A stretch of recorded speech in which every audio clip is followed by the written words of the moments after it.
O Livro dos Espíritos, Allan Kardec, editora Ide, página 94, livro 2, capítulo 2, Materialismo. Questão 147. Por que os anatomistas, os fisiologistas e, em geral, aqueles que se aprofundaram nas ciências naturais são com frequência levados ao materialismo? O fisiologista narra tudo aquilo que vê. Orgulho dos homens que creem tudo saber e não admitem que alguma coisa possa ultrapassar os seus conhecimentos. Sua própria ciência os torna presunçosos. Pensam que a natureza não pode ocultar-lhes nada. Questão 148. Não é de lamentar que o materialismo seja uma consequência de estudos que deveriam, ao contrário, mostrar ao homem superioridade da inteligência que governa o mundo? É necessário concluir que eles são perigosos? Não é verdade que o materialismo seja uma consequência desses estudos. O homem é quem tira deles uma falsa consequência, porque ele pode abusar de tudo, mesmo das melhores coisas. O nada, aliás, os amedronta mais do que o demonstram, e os espíritos fortes são, frequentemente, mais fanfarrões que corajosos. No mais das vezes são materialistas por não terem nada com que encher o vazio do abismo que se abre diante deles. Mostre-lhes uma âncora de salvação e a eles se agarrarão apressadamente. Por uma aberração da inteligência, há pessoas que não veem nos seres orgânicos senão a ação da matéria a que atribuem todos os nossos atos. Não veem no corpo humano senão a máquina elétrica. Não estudaram o mecanismo da vida senão pelo funcionamento dos órgãos que viram se apagar, frequentemente pela ruptura de um fio, e não viram nada mais que esse fio.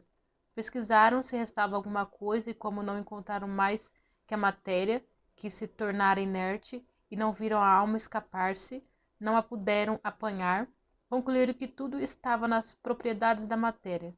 E assim, depois da morte, o pensamento se aniquilava.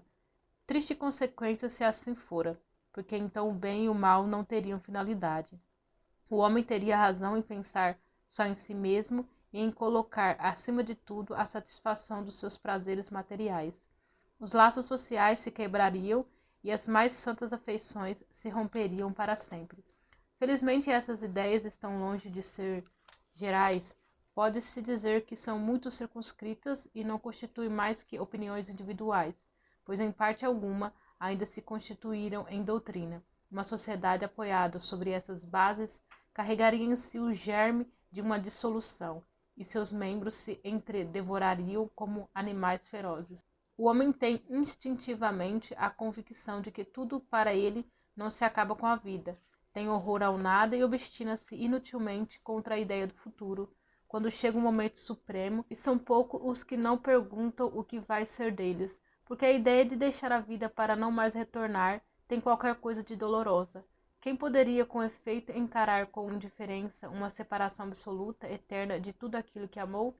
Quem poderia ver sem pavor abrir-se diante de si o abismo imenso do nada, onde virão se dissipar para sempre todas as nossas faculdades, todas as nossas esperanças, e se dizer: o quê?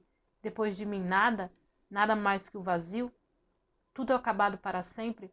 Ainda alguns dias e minha lembrança terá se apagado da memória daqueles que me sobreviveram, e bem cedo não restará nenhum traço de minha passagem sobre a terra.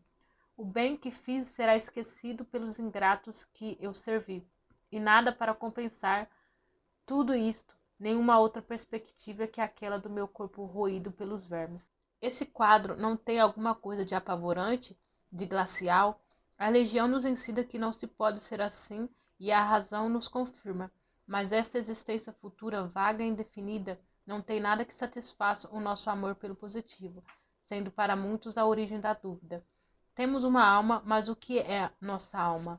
Ela tem uma forma, uma aparência qualquer? É um ser limitado ou indefinido?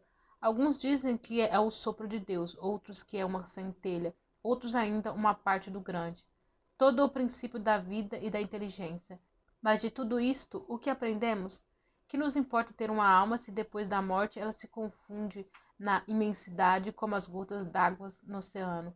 A perda da nossa individualidade não é para nós como o nada?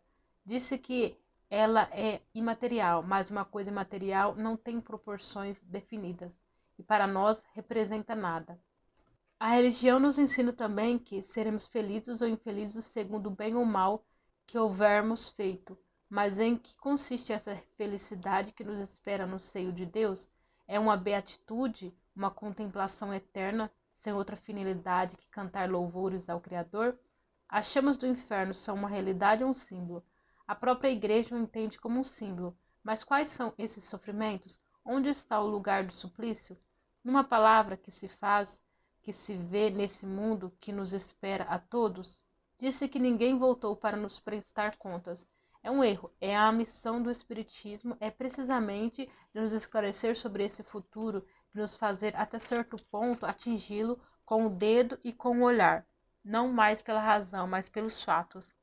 Graças às comunicações espíritas, isto não é mais uma presunção, uma probabilidade sobre o qual cada um entende a sua vontade, que os poetas embelezam suas ficções ou semeiam imagens alegóricas que os enganam.